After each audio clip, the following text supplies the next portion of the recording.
Welcome to Inside the Practice, your go-to podcast for stories, tips, and insights from professionals helping dental practices thrive. Hosted by Alan Hollander and Sarah Boylan, and sponsored by ePractice Manager. Enjoy the episode. Hi, everybody. I'm Alan Hollander. I'm the CEO of ePractice Manager. We are your sponsor and host for Inside the Practice. And this is where we strive to bring you actionable insights in the world of dentistry, particularly those areas that are important in not only building and improving your practice, but in providing tools and resources and information that can protect and ensure the longevity of your business. And the subject today definitely relates to longevity and security. The theme is cybersecurity in the age of AI, what every dental practice needs to know. Man, this is a hot topic. Everywhere you go, you're reading about AI in one form or another, and how either great or terrifying it can be. And I'm sure our guest today is going to help clear up some of these things for all of us. We have a great individual here. His work is directly related to the protection of health information of your patients, your business, personal data, ultimately, as I said, the longevity of your practice. I want to welcome Paul Murphy. Paul is the Chief Growth Officer of Black Talon Security. He's got 20 years in the tech sector.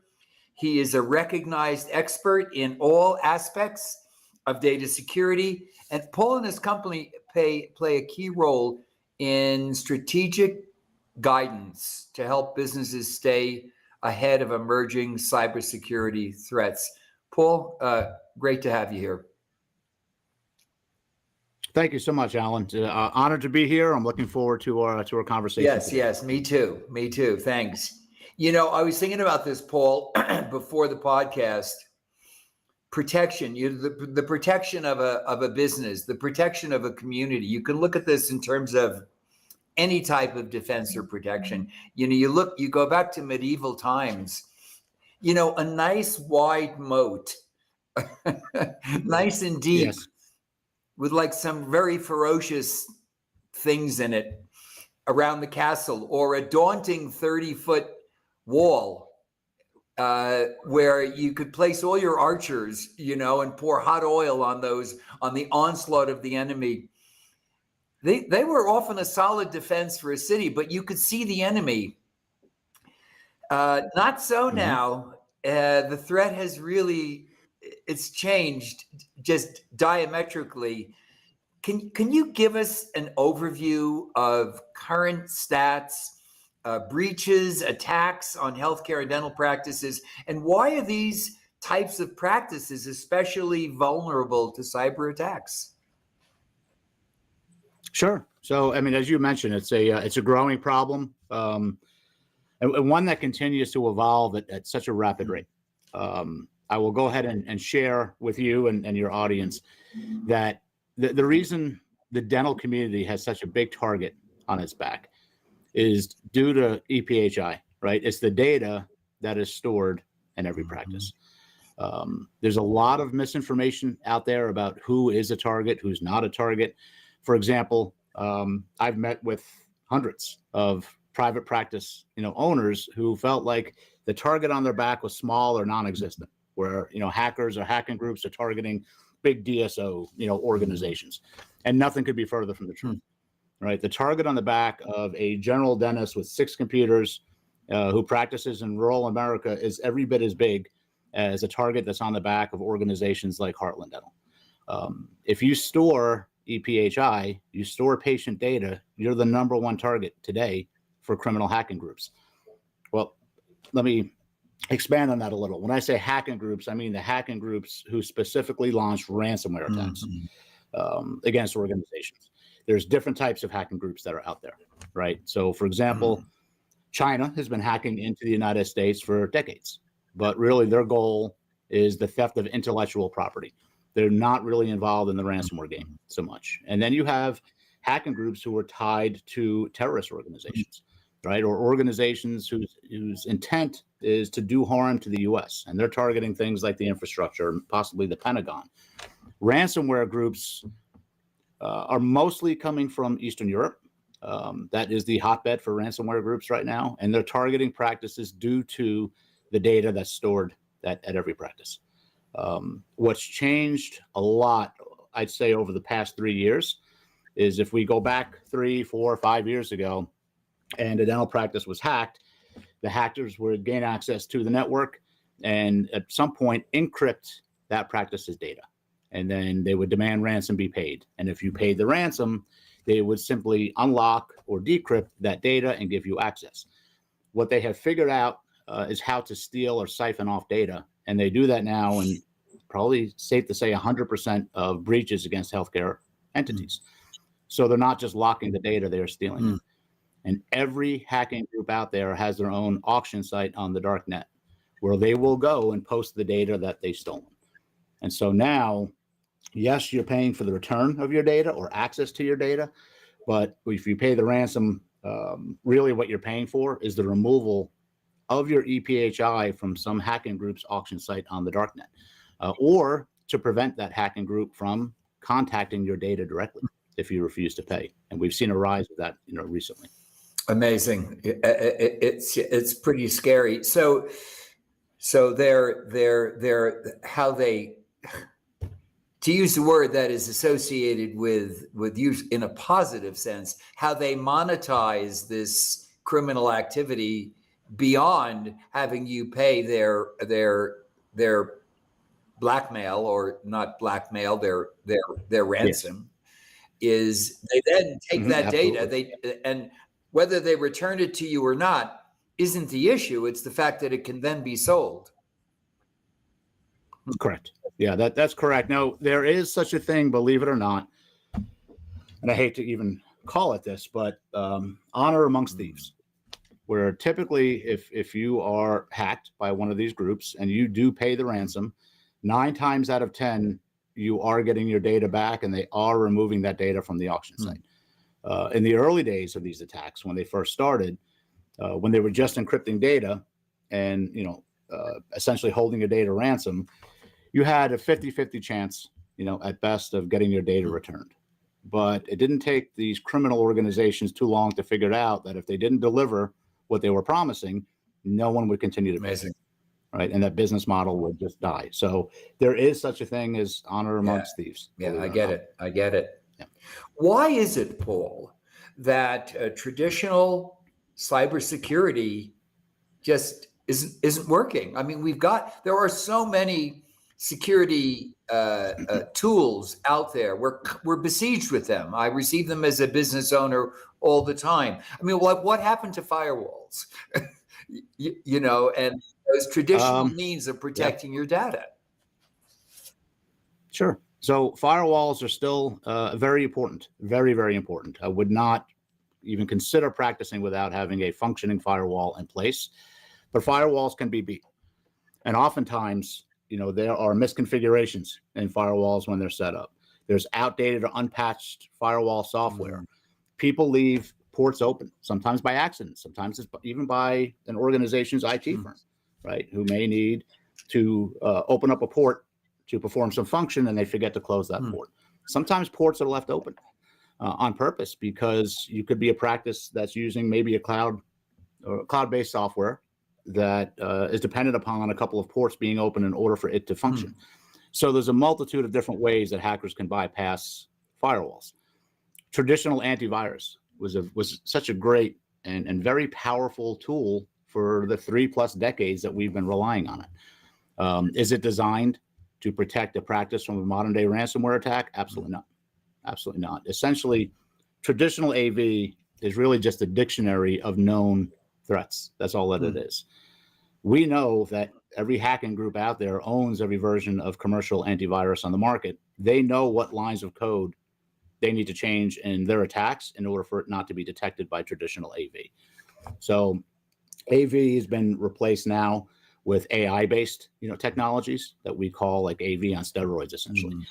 But to answer your question, I guess the tools that we've been using since we kind of all went online and started relying on the internet were not designed to protect organizations from the types of attacks we're seeing today because they simply didn't exist. Yes. There wasn't a market. Yes. It's kind of they're mutating constantly. It's like a virus that mutates, really, isn't it? It is. Yeah. It's so one thing I probably should note is that, as a company, we focus on prevention, right? That's our number one Yes. goal. But we're also a full incident response company. We have a team of forensics investigators and incident response professionals. It's a resource draining part of our company, but one that we feel we need to stay involved in. We have to keep a toe in that water because that's how we keep up, right, with this ever evolving threat. We're never not involved in some type of forensics investigation, typically, in the dental community.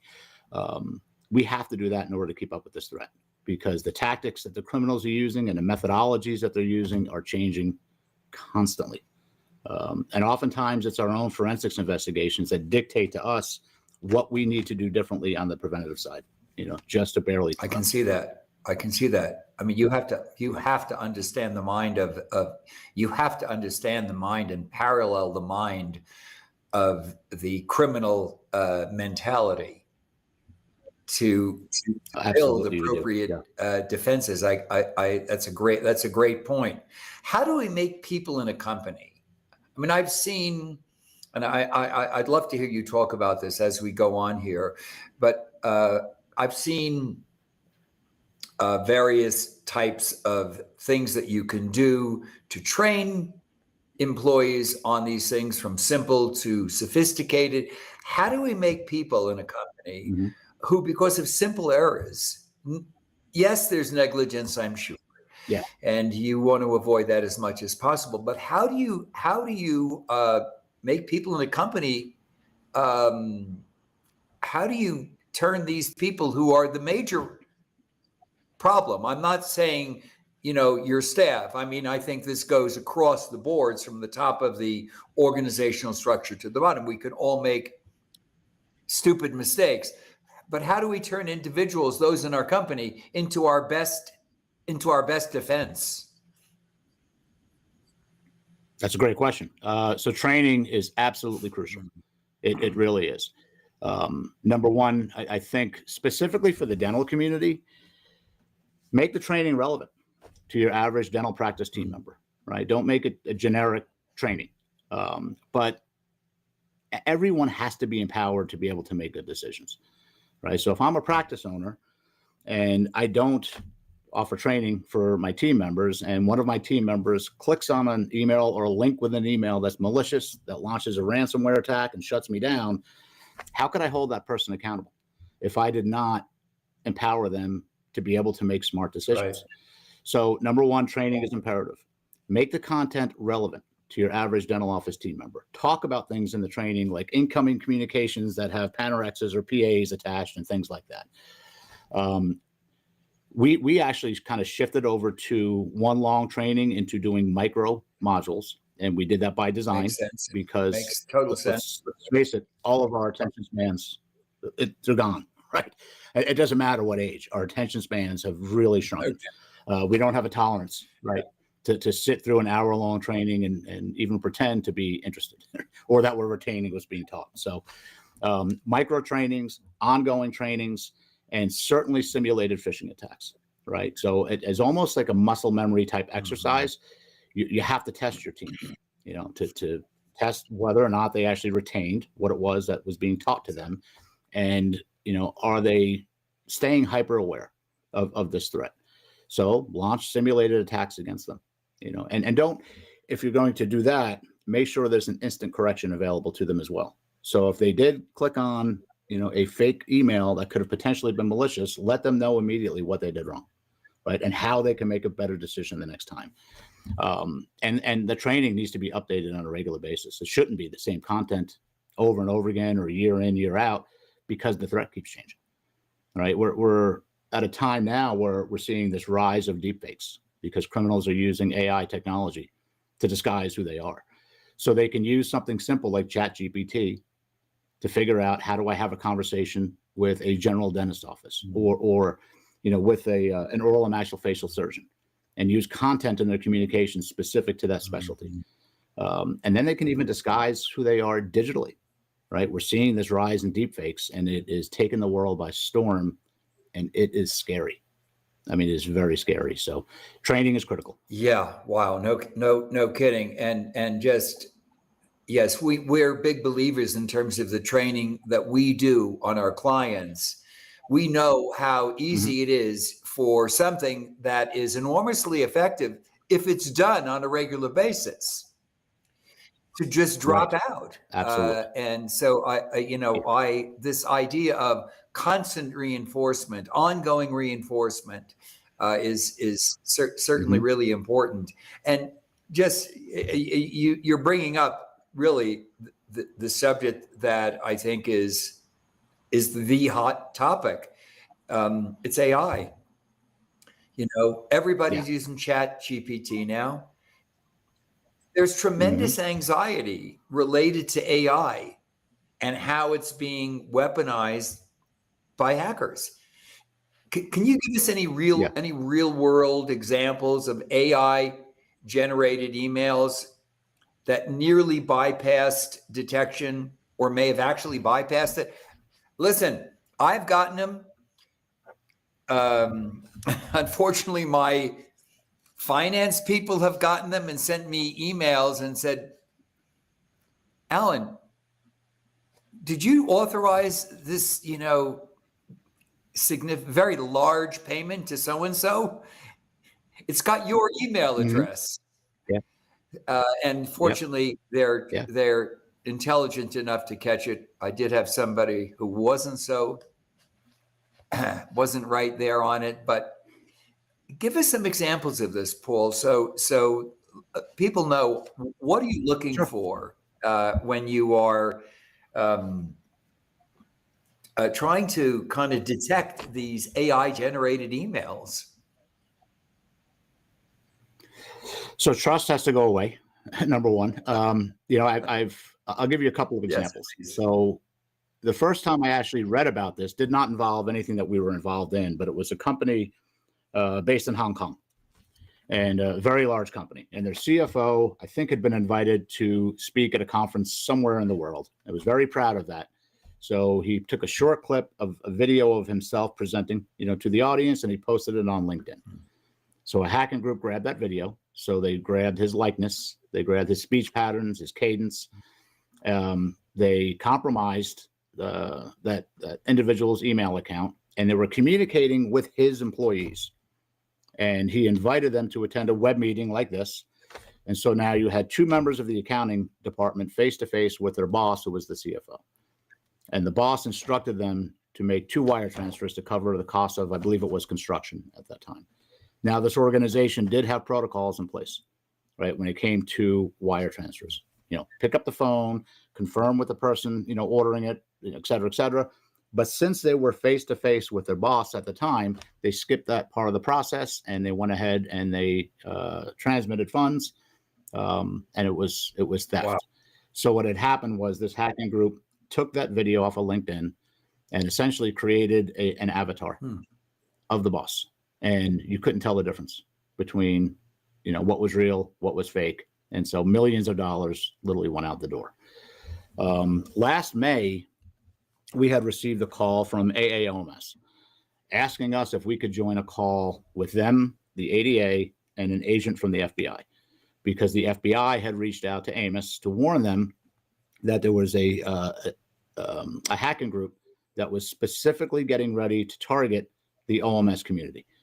And what they had said was that some of their agents had picked up some chatter on some of the hacking forums where some of these groups go to talk to one another on the darknet. And so we joined the call, and the agent just said, we detected this chatter. We know this group. They were very successful targeting the plastic surgery community a few months prior. They're going after the oral and maxillofacial surgery market. So just warn your member base to be on alert, be extra aware, be extra vigilant, et cetera. And that didn't make a lot of sense to us. So after the call, we were able to connect on a call with that agent. And we said, there has to be more information here. What is this specific threat? And so what they had told us was that criminal organizations were doing their research, number one, with something basic like ChatGPT, right? How do I have a conversation with an OMS practice? They were picking up the phone and they were actually calling practices and saying, oh, I'm a new patient. I know I need like a bone graft and a couple of implants, and I tried to register as a new patient on your website, but it won't allow me to submit, or the submit button won't work. Can you please email me your new patient forms? I'll complete them and I'll send them back to you. And of course, front desk person was, oh, new patient, out. So they would wait about 30 minutes and they would call the practice back and ask to speak with the person they spoke with earlier, because there's some familiarity. And they would say, hey, I just want to let you know I sent my forms in. Can you just click on my insurance card? I want to make sure that came through, the image of my insurance card. And that click was unleashing ransomware. And so number one, they were using AI to figure out how to have a conversation with an OMS practice specifically. Number two, they were using AI to disguise. In this case, it was their Eastern European accents, right? And there was no accent whatsoever. And so, this was a year and a half ago, and they were using AI technology at this level to target private practice owners. We created a video with that information with our own AI program. It took us 30 minutes. We gave it to the ADA, to AMOS, to AAO, you name it, and the state dental associations. And we're like, get this out to your member base. Hopefully it's going to protect some people. But yeah, those are just some examples of kind of what we've seen criminals using AI for social engineering. Very interesting. Yeah. Clearly the problem is there. It's acute. It's serious. So how does your firm, how does Black Talon, how do you use that same AI to fight back against this and prevent it?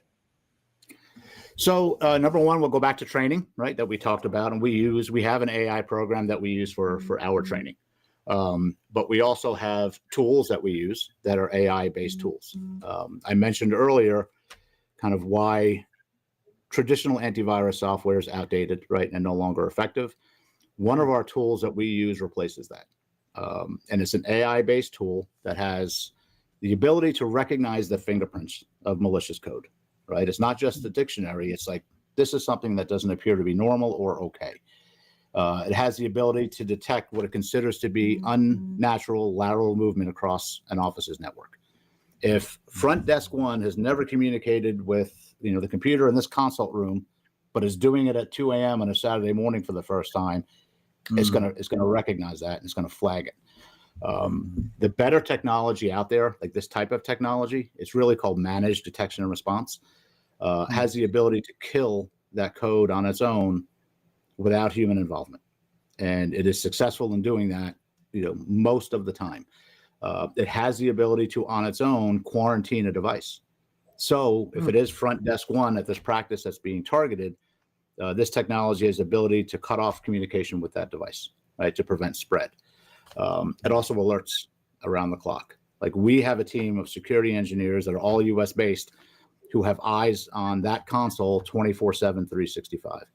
So if a threat comes in, or if a device is quarantined, one of our people is going to have immediate eyes on that threat. And they're going to want to know, number one, was this something genuinely malicious, or was it a false alarm? Did the software successfully kill the code on its own? And even if it's reporting that it did, we're still going to take that code at 2 or 3 a.m. on a Sunday morning, and we're going to rip it apart so we know exactly what it was, right? Was this something very basic, like a credential harvester, or was this something that has full command control capabilities, and maybe that initial threat was a smokescreen? So there's an immediate response that should happen for organizations like ours that use this type of AI technology. So very powerful, but one in just a layer of tools that need to be in place. Refreshing, comforting to hear, particularly when the problems are they're scary. They are. When you own a company, I mean, you can wipe out a company just like that. Yeah, it's you can. I mean, if you're a dental practice, forget the DSO level. Maybe you have one location, two locations, and you get hit now, you're going to be closed for a minimum 7 to 10 days now. You're going to be closed. Believe That's it. all there is. I believe it. So, You mentioned something really interesting about 2 a.m. on a Saturday morning. mm-hmm. So weekends and holidays are chill time. We can just kind of take the eye off the ball, hopefully, Yeah. for whatever we're going to be doing. So this obviously is not true for hackers. Correct. Can you explain this more? I mean, how don't they need the human interaction of somebody in the practice in order to effectively penetrate the information or the computer system in a practice? So no, the targeting or social engineering of humans, right, is responsible for about 65% of all attacks against just healthcare organizations. I know we've all seen probably marketing that come from companies that sell things like secure emails, and 99%, of attacks are the result of someone clicking on something. There's no data coming from the insurance company or from companies that do incident response to really support that. What we see is about 65%. The remaining 35% are the criminals targeting and exploiting technical vulnerabilities. So they don't need human involvement in those cases. But also, it's rare that a hacking organization is going to breach a network and automatically deliver ransomware and pull the trigger. They're typically there for a while before they announce that their presence. What they're very, very good at is reconnaissance. Very good at reconnaissance, right? That's how we see so many cloud-based organizations being hit. Is criminals will breach a network and they'll deploy a legitimate tool, like a legitimate screen sharing application, for example, and they'll just sit and they'll watch the office manager or whoever has admin credentials, enter their information to get into a system, for example. So they do it at 2 a.m. on a Sunday morning because they want you off guard, right? They want to take you by surprise. They want you in full on panic mode. Same with holiday weekends, right? I mean, it's every time there's a long holiday weekend approaching, since we're also an incident response company, we're all like, here we go. Like, who's going to lose their holiday weekend? Which of our team members, and we always have a larger group on call going into a holiday weekend because we know criminals like to do that because leading into a holiday, people tend to be a little bit more distracted, right? They are better able to be socially engineered, but also they just love to mess with us. They love to mess with the United States, and sometimes the ransom notes are very snarky and they have to deal with whatever that holiday is. It could be Christmas, right? It could be Passover. It could be Easter. It could be the 4th of July.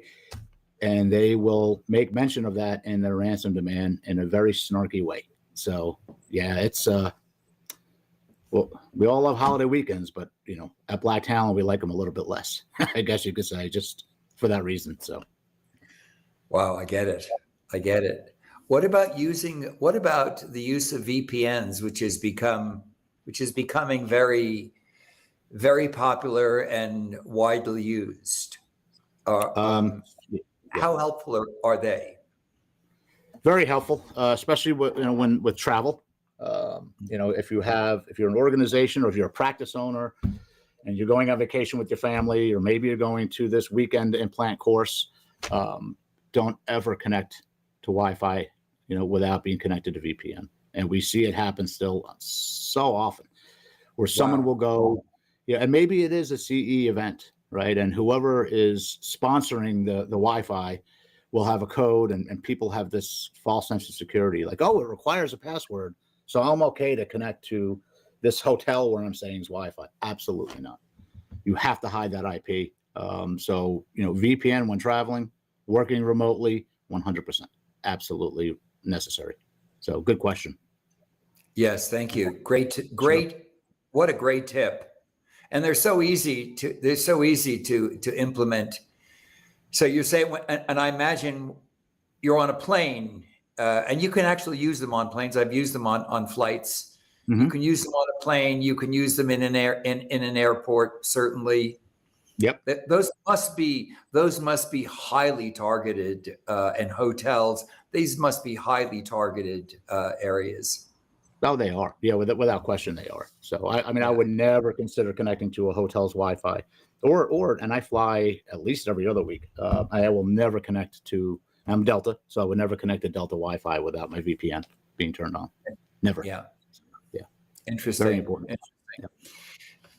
Can you give just the examples on this are that they help so much to make it real to people. Mm-hmm. I have my own, but I'm interested in perhaps another example or two of a dental cyber attack, and how did Black Talon respond to this, and what kind of lessons can we learn from this? So how we respond has changed since we started this company over 8 years ago. We actually used to go physically on site, right, to help an office, recover. There's no reason for us to have to do that any longer.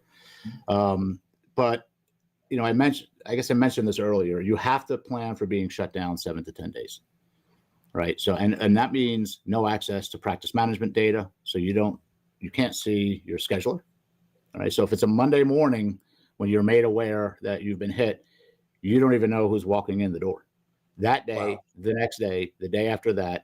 So plan for that. We had a situation not long ago where we were doing an incident response case. And this was, I believe it was a 5-location organization, and it's panic, right? And the hackers want you panicked. And it's who's coming in the door? Like, who's coming in the door? And no one knew what to do. The office manager of one of the locations said, we hired that messenger service to communicate with our patients via messenger last month. I wonder if they have our scheduler. And so she picked up the phone, called them, and they said, yeah, we do.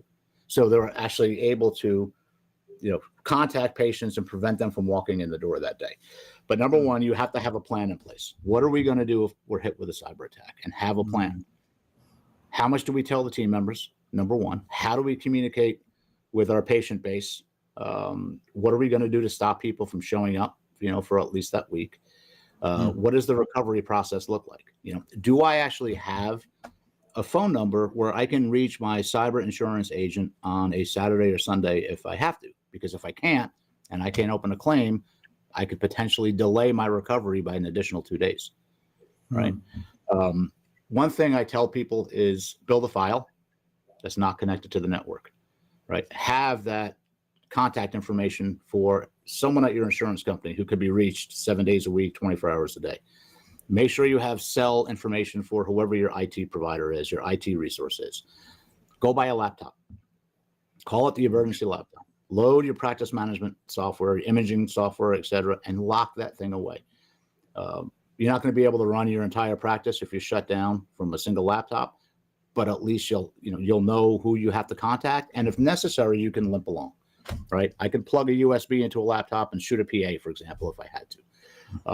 And when it's time for the practice owner or one of the owners, et cetera, to get a new laptop, take that one, go buy another replacement one, right? And just kind of keep that cycle going.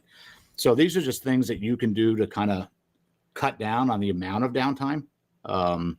We've had it happen where we've been involved in recovery. Maybe we were referred by the ADA to a practice, and we were 2 days into the forensics investigation and the recovery, and then the insurance company would get involved and say, oh no, you're working with this company, they're next up on the list, and boom, 2 days of time is just now lost, and the practice at the practice's expense. But yeah, and just know it's not pretty. I've been told more than once by practice owners that the invasiveness of these attacks was worse than the financial impact. When they realized that someone was looking over my shoulder for a couple of days, watching me enter every chart note, and it's creepy, the horrible events. Yeah. Wow, what a lesson. Yeah. That just. I mean, just the backup on a laptop alone is just that. Doing that alone is enormously valuable. Yeah. It's interesting. It seems like a daunting task. It's a little overwhelming, but of course that's, that it's part of the learning curve. The Right. technology, the constant vigil, it requires a constant vigil. It does. And so you've mentioned some of these. I'm interested in what are the simple steps? What other simple steps? You've mentioned a few.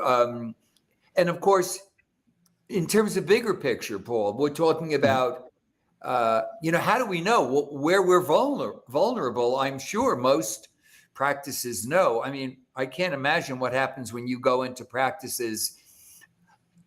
Well, it's not unlike what we've been doing for decades, which is going into practices that are missing procedural systems that are really hurting the practice. And we see things, and of course, to us, it's quote normal unquote. You must see the same things, the various holes, and I assume you do a security assessment. How was that done? I mean, and it seems to me that would be the most intelligent way to approach this initially. Sure. Yeah. So, we introduce layers of security into a practice. And one of those layers is what you just mentioned. And we do a security risk assessment against all of our clients. And the security risk assessment is actually a simple thing. And it's really the only part of our engagement with the client that takes a little bit of time investment on their part. So one of our credentialed CISOs, or Chief Information Security Officers, will do an interview, with a client, again, in a setting like this. They'll invite their IT resource to attend that meeting if they can. And they simply go through a list of questions designed to help us become aware of what this client's entire attack surface is. And we want to point out areas of deficiency for the client, right? Make them aware that you're deficient in this area. This is what you need to do to improve in that area. We don't sell products. We're not IT. We don't sell firewalls. We don't sell computers. We don't sell. So our recommendations are strictly that, recommendations, right? Not trying to make a buck. We have tools that replace antivirus. We have training available, right, to empower team members and significantly reduce the threat of being attacked that way. We do have a tool, which I'll explain in a moment, that does identify all of the technical vulnerabilities that are present, within an organization. But there are other areas of risk. Remote access is a big one, right? Everyone's now using it. We're never going back to a world where we're not going to have it, right, and rely on it. But there are ways to do it safely and ways to do it that are less safe. What software is being used? How is it configured? So this is just kind of one example of like what's involved in the security risk assessment. But it's uncovering everywhere that an organization or practice is potentially vulnerable. I mentioned earlier the second most common way that hackers gain access to a practice's network is through the exploitation of technical vulnerabilities. Every single practice has them. These are the open doors and windows that exist in technology or on devices that hackers will exploit to gain access. Firewalls have them. Workstations have them. Servers have them. The smart TV in the waiting room could potentially be an access point for a hacker, or the security camera. Wow. You name it. So we actually deploy an agent. We run scans every 4 hours on our clients' networks, looking for these technical vulnerabilities. We have newer technology that gives us the ability to go ahead and remediate about 70% of what we find. And what we can't fix, we share the rest of that data with that organization and their IT resource. And it's not just, hey, you have a deficiency here. We'll say on front desk 1, there are 12 vulnerabilities. These 3 are the most high risk. Here's what they are. Here's what's likely to happen based on historical data tied to that vulnerability if you don't fix it. And here's what the fix is, right? So we take all the guesswork out for them and we give them the roadmap. This is what you need to fix, like now. If you do just those 2 things, right? Effective team training and vulnerability detection with remediation, you're reducing your risk by 90-something%. Yeah. Right? Nothing's foolproof. Anyone that says they have a product or a company that can guarantee that an organization's not going to be breached is either lying or they don't know what they're talking about. But you want to do something, right? I mean, you don't want to be the slowest gazelle, right? Or that low hanging fruit for hackers. That's for sure. Just make it difficult. Yeah, that's for sure. Right? They're up. Yeah. Fascinating. So you're saying, so you are proactively scanning the entire network for your accounts or client base to proactively discover vulnerabilities that might be happening. Correct. Yeah, that's correct. Yeah, 100%. So you want to find those open doors and windows and close them and lock them before a hacker can find them. We employ ethical hackers that work for us. You know, these aren't 1099s. They're not contract folks. They are our employees, and they are credentialed. They have the same capabilities as the bad people that are out there, right? So we task them with breaking into all of our clients' networks a couple of times a year. Yeah, we have great tools, and we trust those tools, but we still want to test our clients' network resilience. Interesting. You know, test our tools. Yeah, fascinating. Why do you feel that? We all hire these IT providers, and you'd assume some of these are multi-billion-dollar entities, Paul. We would assume that they would be the top of the food chain in terms of cybersecurity. Why do you feel we shouldn't assume that our IT provider is going to have the expertise in cybersecurity that we're talking about here? Because they're trained on IT. They're not trained on cybersecurity. And that, I'm glad that you brought that up, because that is the number one problem in the dental community today, is that assumption that I pay a lot of money to my IT provider and they've done a good job over the years, and they've built some trust with me. I trust them. You know, they have my back and they're going to protect me. No, they're not. No, they're not. So I could be the most gifted restorative dentist, in any city, USA. And if one of my patients comes into my office who's in need of orthodontic surgery for whatever reason, there's no way I'm taking that case on, because I don't have the clinical training. I don't have the experience. I wouldn't know where to begin. I'm 100% referring that patient out to whichever OMS I refer to. And that same logic needs to be applied in this situation. There are credentials that go along with being a cybersecurity expert. And not everyone's a big believer in credentials, but, it's years of training, that you have to get through, to be a credentialed security professional. You also can't spend the majority of your time setting up and managing and maintaining networks and then dabble in cybersecurity when you have a light Wednesday, right? Or Thursday. This is a full-time commitment. I mentioned earlier, that's the only real reason we're still in the incident response game, because if we're not doing investigations into these recent attacks, we're behind the eight ball. We don't know how to protect our clients at that point.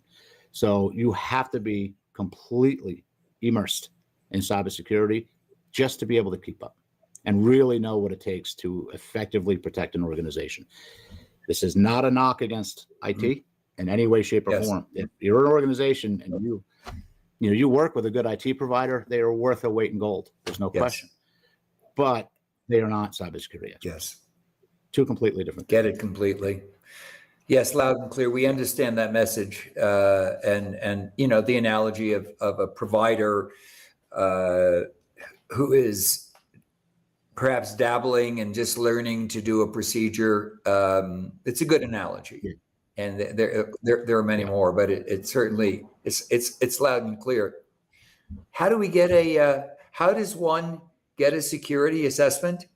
Like how would we go about doing that? Just to kind of like do a very sort of overt pitch for you here. How do we how would one of our listeners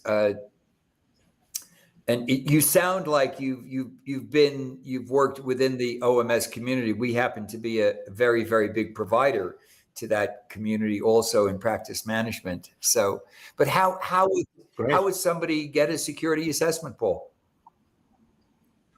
They could reach out to us. Just visit our website at blacktalonsecurity.com. You can call us directly at 800-683-3797. I'm an open book, and I'm here to be a security resource without being salesy. So anyone in your audience can contact me directly as well with just questions. And my email is paul.murphy@blacktalonsecurity.com. So any one of those ways you can reach out. Contact me directly, and you won't get one of my salespeople and get a hard sell. So, like I said, I'm here to be a resource, on everything related to security for the dental community. So I'm an open book for just any questions that anyone may have. That's great, Paul. Very much appreciated. This is very much appreciated. Incredibly valuable information. Thank you for your expert advice and the enlightenment on this topic. All of Paul's contact information and Black Talon Security's information, you will see it at the end of this podcast, or when it's broadcast shortly. You'll see it in the ticker below. Again, Paul, thanks very much. Extremely enlightening stuff. Oh, well, thank you very much. I know it's a lot of doom and gloom. It's a scary topic, but just so your audience knows, these attacks aren't inevitable, right? Just you can, do a few minor things to reduce your risk of being hit. It doesn't. It's not inevitable. So they're largely avoidable. Well, that is just so true, and just a little bit of precaution can just make such a huge difference. Again, Paul Murphy, Black Talon Security, thank you so much. This is Alan Hollander of ePractice Manager. Thanks for listening. We look forward to continuing to provide the tools and the information that all of you need out there that'll help you have a better practice and, most importantly, the quality of life you deserve. So thanks all. See you again soon. Thanks for joining us on Inside the Practice, sponsored by ePractice Manager. We hope you enjoyed today's episode. See you next time.